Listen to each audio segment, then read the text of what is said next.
life to be lost. Life is so much. We are on the same page.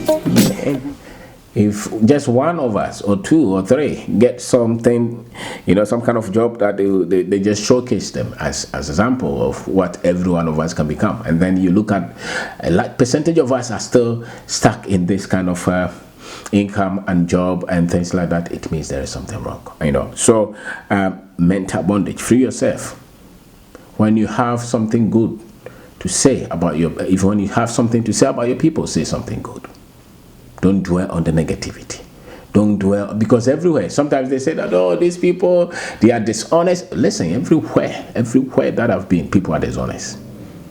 People are dishonest. If you say that you work with Ghanaians here and they will steal your money, okay, and then you go and bring some other people, no problem. The same person, if that person is working in his country, a lot of them will do the same thing anyway. But then, what kind of training have you even been giving them? What kind of mental reconditioning have you been giving them? So instead of you trying to give up on your people and say that they're nothing, they will not live, they will not go anywhere, and your leaders are corrupt. The whole structure of politics, anyway, democracy itself cannot be trustworthy. You can't trust it. So one of the things that you start to liberate yourself from this bondage is that you start to get confident in yourself and in your people. You start to have your own standard of beauty. You start to appreciate what you have. You look at the beauty within your own culture and within your own people. And not somebody else is not, the lady must not bleach to become beautiful or wear all these long weave-ons to become beautiful. The gentleman must not wear this suit in order to look intelligent, He should not spend all his time trying to watch European football for him to look back to what you have and look at the glories in your own culture. The good things in your own, the advantages that you can see. These things will lessen the frustration. One of the best advice that anybody can have as an African trying to build business in Africa is that if you have not worked on this mental blockage, whatever that you do, when you meet any little problem, you will give up to say that your people, nothing works here. And therefore, if you were in another country, a lot of things will be easier. When my friends use those words, I understand. And we are all in different levels of the enslavement. The mental enslavement, the mental blockage, the mental bondage. We are all in different levels. There is a journey that none of us will be out entirely. It's a constant battle because of the structures that run, because of the systems that run, because of the things that we've been fed with, because of the information that we've been given all our lives.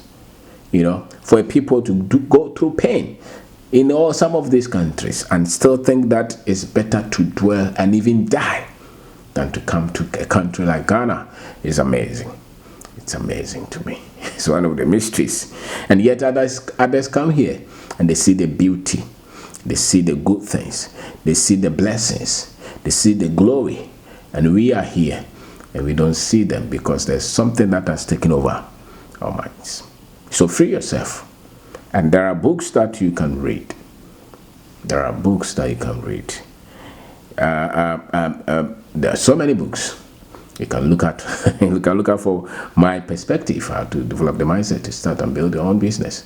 You can look. I did a book which is called Resilience. I talk about culture, politics, or history, and how we can, because there's a connection between your sense of history and the courage you can express trying to build something in Ghana.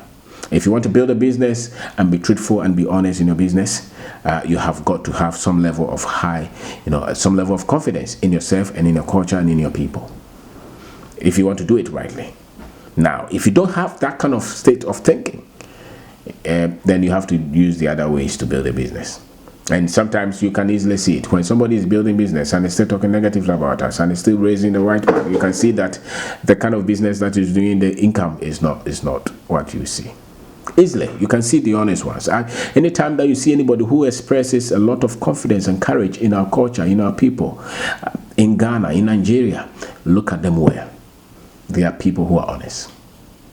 And that's why anytime you see a leader who believes in the abilities of his people, a lot of the times those leaders don't steal any money off the country. They work with their heart because the mind is free. They are no more under that enslavement. They are no more under that bondage.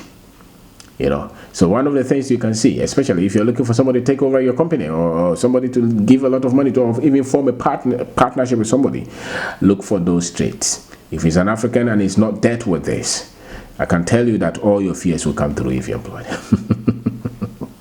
Because then the strength to fight when it gets difficult, the strength to be honest and hold your integrity will not be there, because the mind is under control. And that's why the contract is there and he's trying to, you know, catch somewhere. That's why if he fights more and it doesn't work, he's looking for ways to run away. That's why he's always saying that there's nothing good in my country. Everybody else is a thief, because the mind is under bondage. The moment your mind starts to be healed, you see that the frustration comes down. You start to have better understanding of how things are structured and how things run. And you start to believe that the African is not. Because the other day my friend was saying something. He said that who created the black man on Facebook. So I responded, I said, how can you ask this kind of question? Then it dawned on me that his mind is engaged. That he thinks that God, who created the other people, did not create the African. Because something is wrong with the African. If you think like that, your mind it's gone. You need repair. You need to repair that mind. And unfortunately, a lot of people who talk these things are not even aware that there's so much that they don't know about themselves. And a lot of the times they think that they are being realistic, they are being truthful. How can you be realistic when you doubt who even created you? You don't even think that you're a human being. And that's exactly what they did. You know, and it's in the books. I mean, you watch TV, everything that these guys are showing, and even ourselves, everything that we are talking about ourselves, they go to prove, or goes to prove, that we think that there is something wrong with us. And that's why somebody will say, when you go to this country, everything is perfect. The system is working there. Who told you the system is working where? If the system is working, then why are you not a millionaire? Because in that country, they told you that they are rich. So why are you living, if you stop the work that you're doing, 2 years, not even 2 years, 2 months, can you pay the rent? Can you pay the mortgage? If the system is so working there and in a very prosperous country, why are you not a millionaire? Why do you have to keep that job to even have a place to sleep? You know? So there's a lot that we need to talk about, and a lot of them are in books written by the Pan-African leaders. If you don't read any of their books, if you don't read any of those books, you can heal it. Because for me, the only thing that can do away with that bondage, with that sickness, is the books from some of these people. Diop book, Ronoko books, Dr. Arekana books. Those kind of books will repair your mind. Those books will heal you. If you have not read those books, you will never be confident as an African. You will never be proud of yourself. You will never see anything good. Even when you have something, when you have some finances somewhere, when you want to come as a savior to help your people. They are poor.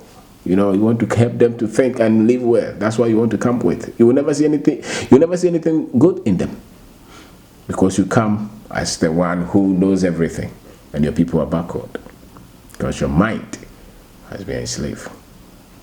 The mind has been enslaved, and you can see that anytime that I'm talking to somebody, I can see whether you are somewhere at whether you are at the freedom side of the journey, or you are still in bondage, and you can always see them.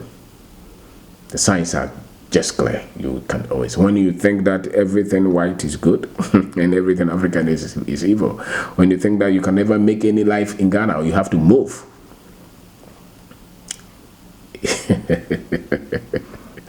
When you think that all our leaders are criminals and thieves, and all the other leaders are honest, okay, so why did Trump accuse them that they stole the election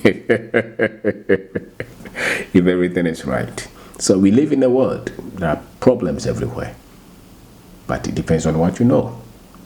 And so when you are frustrated with yourself as an African, when you have given up on yourself as an African, when you don't trust anybody in Ghana, When you think all of us are thieves, when you think very few of us are intelligent, look at yourself again.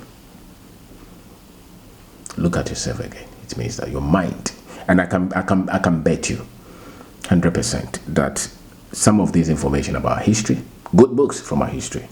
Go and look for a book written by Robin Walker, When We Ruled. It will help you.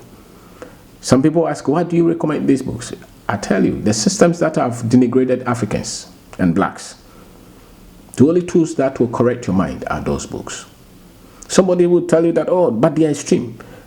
Do you know the damage, the extremity of the damage that they have done to us? Our subconscious mind.